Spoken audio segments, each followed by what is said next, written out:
사랑하고 축복합니다.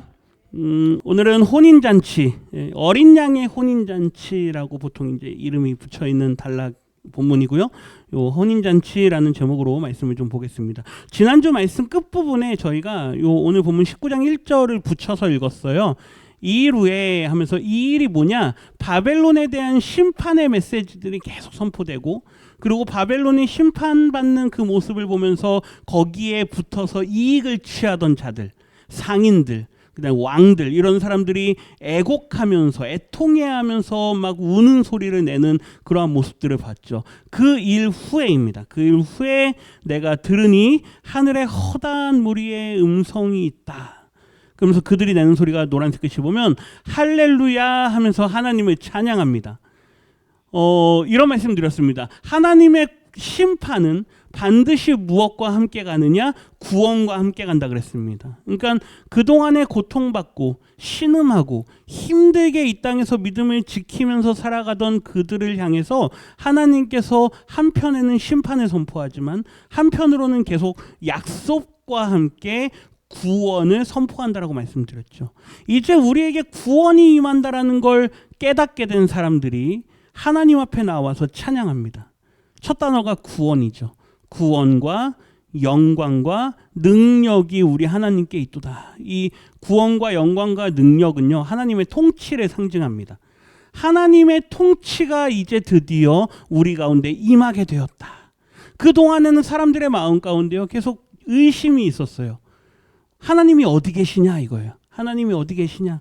하나님이 살아계신다면 우리를 왜 이렇게 힘들게 하느냐. 그리고 억울하게 박해당하고 억울하게 죽임당한 사람들, 그들의 입술에서 하나님에 대한 원망이 막 여기까지 막 차오르는 그런 상태였어요. 그러니까 기도하잖아요. 하나님, 우리의 신원은 언제 갚아주겠습니까? 막 계속 기도할 때 이제 드디어 때가 됐다 하면서요, 하나님께서 심판에 대한 선언과 그걸 확인한 성도들에게서 하나님의 통치를 선언합니다. 그 통치가 누구에게 있습니다? 우리 하나님께 있습니다. 그래서요, 우리가 늘 고백해야 되는 것 중에 하나가 뭐냐면요, 하나님 당신은 나의 왕이십니다. 그 고백이에요. 하나님은 우리의 왕이십니다. 예수님은 우리의 왕이십니다. 예. 그러니까 왕이라는 건 소유권과 통치권이에요. 우리는 그분에게 귀속돼 있고 우리는 그분의 통치를 받는 백성입니다. 그러니까 그분의 모든 주권과 그분의 능력을 인정할 때 우리에게 구원이 보장된다라는 걸 이 성도들이 우리에게 보여주는 거죠. 오늘 2절인데요. 2절 같이 읽겠습니다. 그의 심판은 참되고 의로운지라, 여기까지 봅니다. 그분의 심판이 어떻느냐? 그분의 심판은 의심의 여지가 없다 이거예요. 어떻다고요? 참되다고요. 예, 이거 뭐 우리가 구약에서부터 하나님 하면 참되신 하나님 얼마나 많이 고백합니까? 하나님은 옳으신 분이세요. 하나님은 그분의 모든 뜻이 다 온전하신 분이세요. 그러니까 우리가 선하다라는 걸 인간의 선악 개념이 아니라 그랬습니다. 하나님의 뜻이 그렇다면 그런 거예요. 그게 뭐라고요? 선하다라고 하는 거예요. 그게 하나님의 뜻이다 이거죠. 하나님의 뜻은, 하나님의 심판은 참되고 의롭습니다. 뒤에 이어서 보면요, 음행으로 땅을 더럽게 한 큰 음녀, 바벨론이죠. 음녀를 심판하사 자기 종들의 피를 그 음녀의 손에 갚으셨도다. 드디어 몇 장에선가요? 그 막 신원하던 사람들, 그들의 그 신원 소리를 이제 드디어 하나님께서 뭐 하셨다고요? 갚으셨다고요. 바벨론을 바다에 던졌습니다. 그리고 바벨론이 다시 이제 보이지 않아요. 그 땅을 보니까 그 땅에 뭐가 보입니까? 종들의 피가 보인다 그랬습니다. 그들이 그곳에서 얼마나 박해를 당하고 고통받았는지 이제 그 종들의 피를 음녀의 손에 갚으셨다. 3절에 보면요, 두 번째로 할렐루야 하면서 그들이 찬양합니다. 이걸 우리 요즘 표현으로 하면요, 앵콜 하는 거예요. 앵콜. 예. 하나님을 향해서 아까 구원과 영광과 능력이 하나님께 있습니다 그랬잖아요. 할렐루야 하면서요. 근데 또 한 번 더 뭐 하는 거예요? 할렐루야 하는 거예요. 예. 앵콜입니다. 얼마나 그 찬양 소리가 듣기 좋고 하나님의 구원의 선포가 얼마나 듣기 좋으면 핍박당하던 사람들, 고통당하던 사람들, 어려운 가운데 믿음을 지켰던 그들이 앵콜 하면서 외치는 거예요. 그 연기가 이제 세세토록 올라가더라. 연기가 올라간다라는 건 제사의 이미지예요. 하나님께서 영광을 뭐 하신다고요? 받으신다라는 이미지예요. 예. 그들이 찬양으로 하나님께 영광 돌리니까 그 연기가 세세토록 올라가더라. 하나님이 영광을 받으십니다. 그리고 이제 다시 천상의 모습을 보여줘요. 이게 굉장히 시각적이에요. 연기가 올라가잖아요. 연기를 한번 쭉 따라가서 한번 올라가 보세요. 올라가면 어디가 보입니까? 천정이 보이는데요. 어디가 보여야 돼요? 천국이 다시 보여야 돼요. 4절 보세요. 4절 같이 읽습니다. 또 24장로와 내 생물이 엎드려 보좌에 앉으신 하나님께 경배하여 이르되 아멘 할렐루야 하니. 예, 연기가 올라가잖아요. 그 연기를 쭉 따라 올라가 보니까 어디가 보이는 거예요? 우리 처음에 4장에서 봤던 천상의 보좌 앞, 24장로와 생물들이 있던 그곳, 예, 그곳에 있는 자들이 보좌 앞에 계신 하나님께, 그러니까 다시 돌아간 거예요. 천상으로. 보좌에 계신 하나님을 향해서 뭐합니까? 경배합니다. 예. 예. 하나님의 승리와 하나님의 통치가 선언되는 순간 이 땅에 있던 종들로부터 하나님의 영광이 선포되고 하늘에 있는 천상에 있는 장로들과 생물들로부터 하나님의 영광이 선포됩니다. 예. 아멘이십니까? 우리가 여기서 예배할 때요, 우리의 예배가 하늘로 올라가는 줄 믿습니다. 그 하늘로 올라간 예배와 함께 천상에 있는 성도들이 하나님께 예배할 줄 믿습니다. 예. 그래서요, 우리가 이 땅의 교회를요, 천국을 맛보는 곳이라고 이야기를 하는 거예요. 분리돼 있지 않아요. 우리가 이 땅에서 하나님 앞에 예배할 때 하늘에서도 하나님을 예배하는 줄 믿습니다. 예. 연결돼 있다는 얘기예요. 누가 우리와 함께 하시고요, 예수님께서 우리와 함께 하시고요, 성령께서 우리와 함께 하시고요, 함께 연결돼 있다는 이야기죠. 그곳에서도 아멘 하면서요, 그걸 받는 거예요. 받고 우리도 뭐 한다? 할렐루야 한다. 예.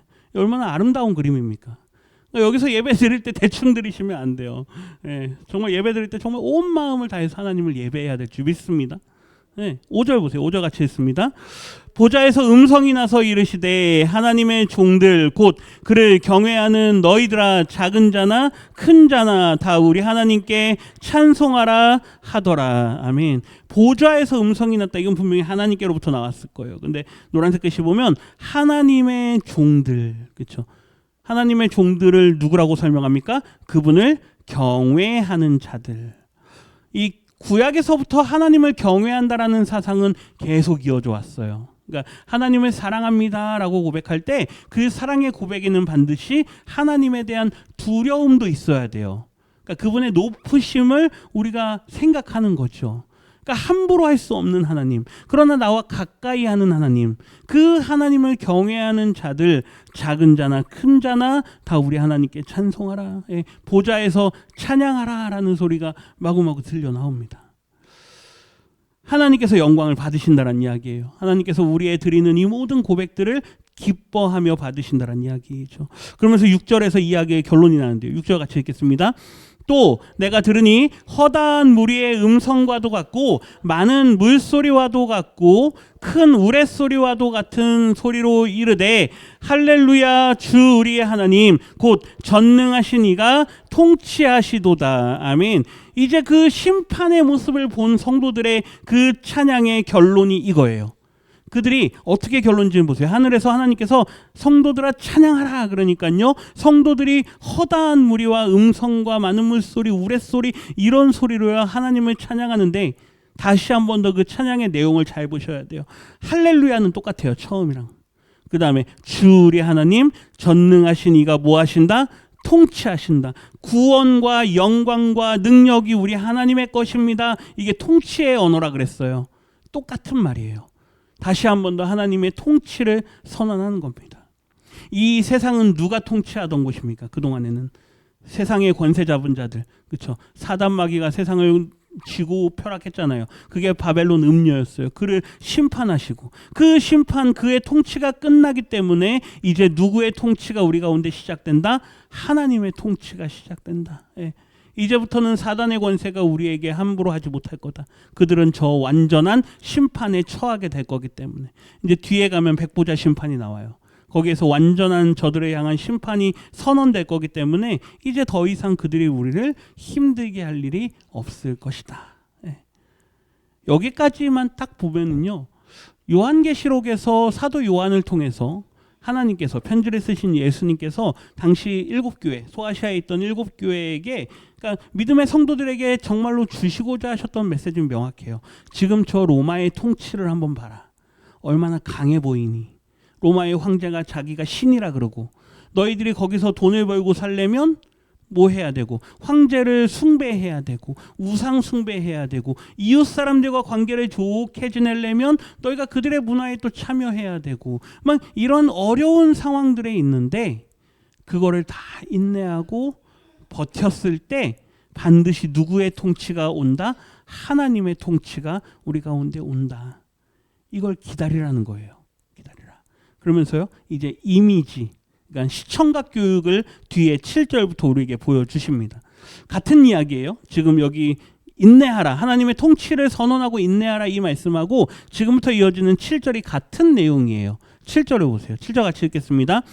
우리가 즐거워하고 크게 기뻐하며 그에게 영광을 돌리세. 어린 양의 혼인 기약이 이르렀고 그의 아내가 자신을 준비하였으므로. 같은 이야기를 다른 설명으로, 그러니까 다른 이야기 형식으로 우리에게 보여주는데, 예수님께서 열처녀 비유하셨던 거 기억하십니까? 지혜로운 5처녀와 미련한 5처녀. 신랑이 언제 올지 모르는데 등불에 기름을 준비했던 5처녀가 있고 기름이 없던 5처녀가 있어요. 기름이 없던 5처녀는 다 졸고 있었어요. 뭐 아마 다 졸고 있었을 것 같아요. 근데 신랑이 온다는 소리를 듣고 불이 있나 봤더니 어떤 사람들은 없고 어떤 사람들은 있었잖아요. 그 이야기와 함께 오늘 이 이야기에서도 같은 맥락에서 우리가 즐거워하고 기뻐하며 하나님께 영광을 돌리라. 왜 그러냐면 여기까지만 이야기하면 신랑이 거의 다 왔다라는 걸 전해 들은 거예요. 신랑이 거의 다 왔다. 지금 저기 한 만가대쯤 오는 것 같아. 뭐 이런 이야기를 지금 들은 거예요. 그러면서 뒤에 보세요. 어린 양의 혼인 기약이 이르렀다. 이 어린 양의 혼인 기약이 이르렀다라는 게 뭘 말하는 걸까요? 우리가 앞에서 계속 읽었던 이야기로 하면 이제 예수 그리스도께서 오셔서 완전한 심판과 구원을 우리에게 베푸신다라는 걸 말하는 거예요. 이걸 결혼 이야기로 보여주는 거예요. 그 혼인 기약이 드디어 이르렀고 언제인지는 모르지만 그때가 거의 다 왔고 그의 아내는 여기서 교회입니다. 교회가 자신을 뭐 하였다? 준비하였다. 교회가 준비하였다. 여기서 아내가 준비했다는 건 뭐 아내가 뭐 합니까? 신부 화장도 하고 머리도 해야 되고, 그렇죠? 옷도 입어야 되고 뭐 살도 빼야 되고 할 게 많잖아요. 요즘에 결혼 준비하려면 얼마나 바쁜지 몰라요. 뭐 사진도 찍으러 가야 되고 뭐 할 게 얼마나 많은데 그 준비를 다 했다는 이야기예요. 그러면 이제 그걸 교회에다 한번 적용해 보세요. 교회는 뭘 준비해야 될까요? 예식장을 준비해야 될까요? 예식장이라고 의리의리한 교회 건물을 지어야 될까요? 교회는 뭘 준비해야 될까요? 교회가 준비해야 될 게 뭡니까? 믿음이에요. 믿음. 뭐라고요? 믿음이요. 믿음. 예수 그리스도에 대한 믿음. 그분에 대한 믿음으로 이 모든 핍박과 환난과 인내를 뭡니까? 이 고난의 시간들을 뭐하라? 인내하라. 그게 요구되었던 거예요. 계속 그 시간 동안. 그 기약의 시간이 가까이 올 때까지 계속 믿음을 지키라라는 거였어요.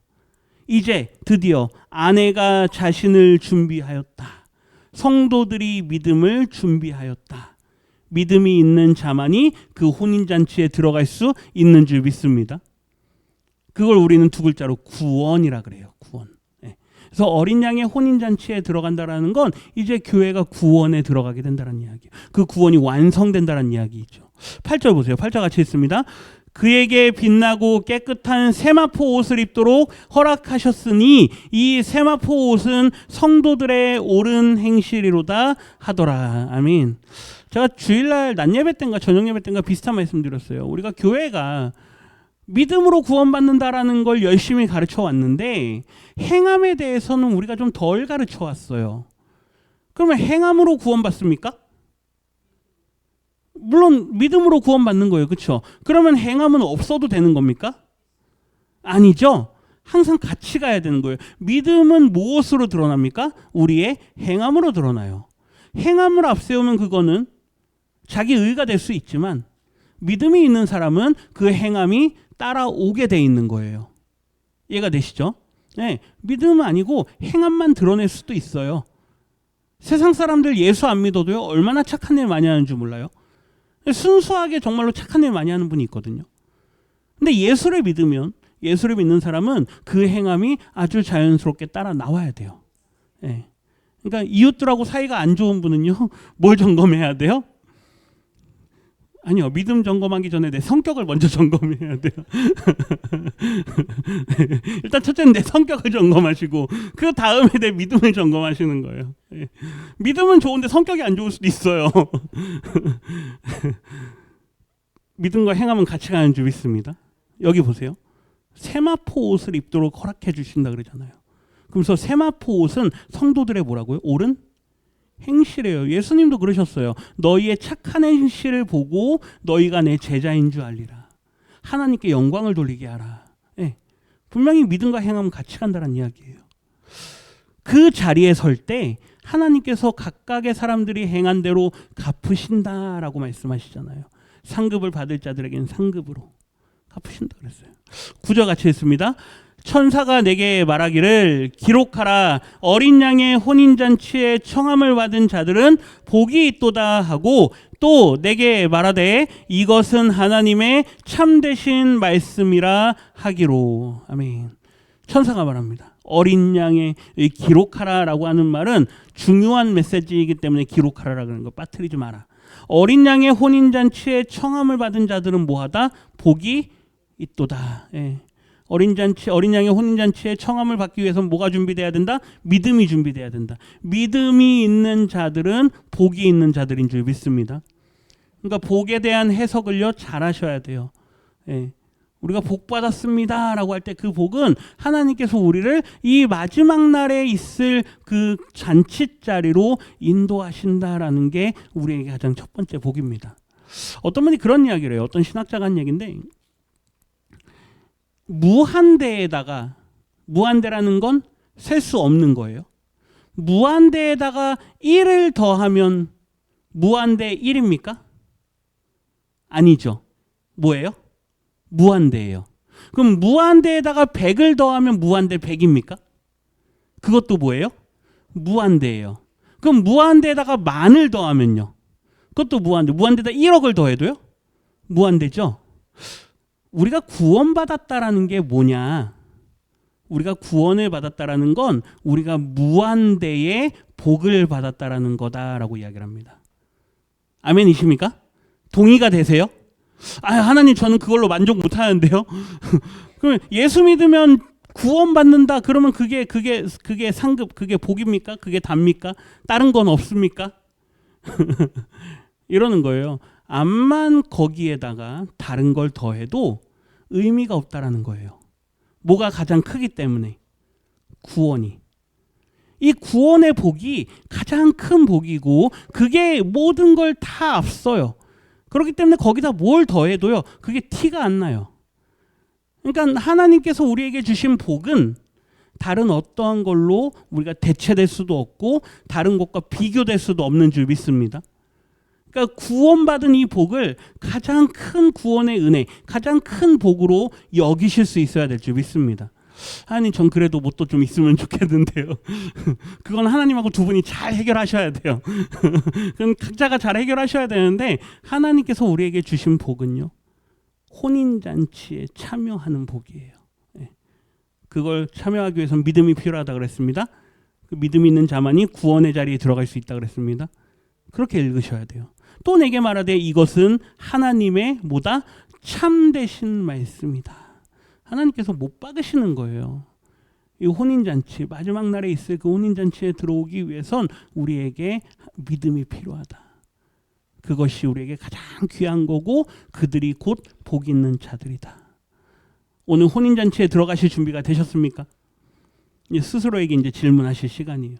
나는 준비가 되었나? 만약에 오늘 밤에 주님이 오신다면, 오늘 밤에 주님이 이 마지막 날 오신다면 과연 나는 그곳에 들어갈 준비가 되었나? 10절 상반절입니다.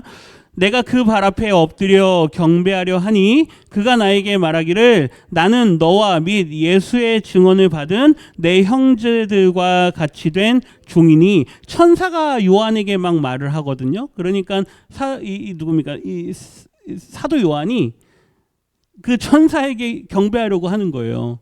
너무 귀한 말씀을 들으니까. 그리고 그 천사를 보면서 마치 하나님을 본 듯하니까 그에게 엎드려 절하려고 하니까 오 말리는 거예요. 말리면서 천사가 요한에게 그래요. 나도 뭐다. 나도 하나님께 보냄받은 종이다. 그렇죠? 예. 마치 고넬료가 베드로를 보면서 그에게 막 절하고 막 그러려고 그랬어요. 그 베드로가 막 이렇게 세워요.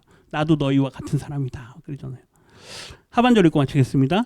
삼가 그리하지 말고 오직 하나님께 경배하라. 예수의 증언은 예언의 영이라 하더라. 아멘. 이 마지막 문장이 좀 번역이 좀 너무 함축이 돼서 제가 여기만 하고 마치려고 하는데요. 그래요. 그렇게 하지 마라. 누구에게만 경배해라. 오직 하나님께만 경배하라. 여기까지는 문제될 게 없는데 뒤에 끝에 문장 보세요. 예수의 증언은 예언의 영이라. 이게 말이 좀 너무 어려워요.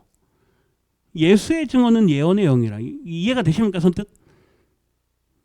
좀 뭔가 너무 많이 함축돼 있게 번역을 했어요. 근데 요즘에 요거를 이제 새 번역에서 조금 번역을 좀 잘 풀어서 했는데 예수에 대한 증거는 우리가 복음을 전하고 그렇죠? 그리고 예수님에 대한 이야기를 전하고 지금 이 천사가 하는 일도 뭐예요? 하나님의 음성을 받아서 메시지를 받아서 전하는 거잖아요.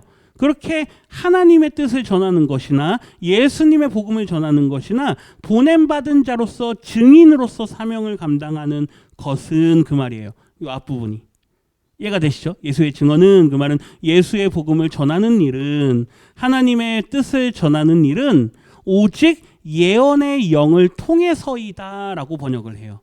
그러니까 천사가 내가 하나님의 이 복음, 하나님의 뜻을 받아서 너에게 와서 이걸 전하는 이 일은 누가 나에게 시킨 거다?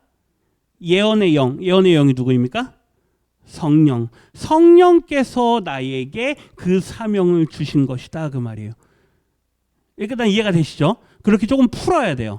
그러면 이제 우리에게 적용이 되는 말씀이에요. 하나님의 복음을 맡은 우리 모두는 그 복음을 맡은 증인들인 줄 믿습니다. 이제 우리도 그 사명을 감당해야 되잖아요. 복음을 전하는 일을 감당해야 돼요. 그 복음을 전하는 일은 누구를 통해서 감당해야 된다? 성령을 통해서 감당해야 된다. 성령께서 사도 요한 당신을 사용하실 것이고 성령께서 오늘 이곳에 있는 저와 우리 성도님들을 통해서 그분의 말씀을 증거하시는 줄 믿습니다. 아멘이십니까? 네, 그렇기 때문에 우리가 마지막 날에 보냄받은 증인들이에요. 성령께서 우리 한 사람 한 사람을 사용하시는 줄 믿습니다. 우리를 마지막 때의 복음의 증인으로 사용하시는 줄 믿습니다. 우리는 그 혼인잔치에 참여할 자들로서 앞으로 더 많은 사람들이 혼인잔치에 참여할 수 있도록 그 자리까지, 사명의 자리까지 나아가실 수 있는 저와 우리 성도님들 되시기를 주님의 이름으로 축원합니다.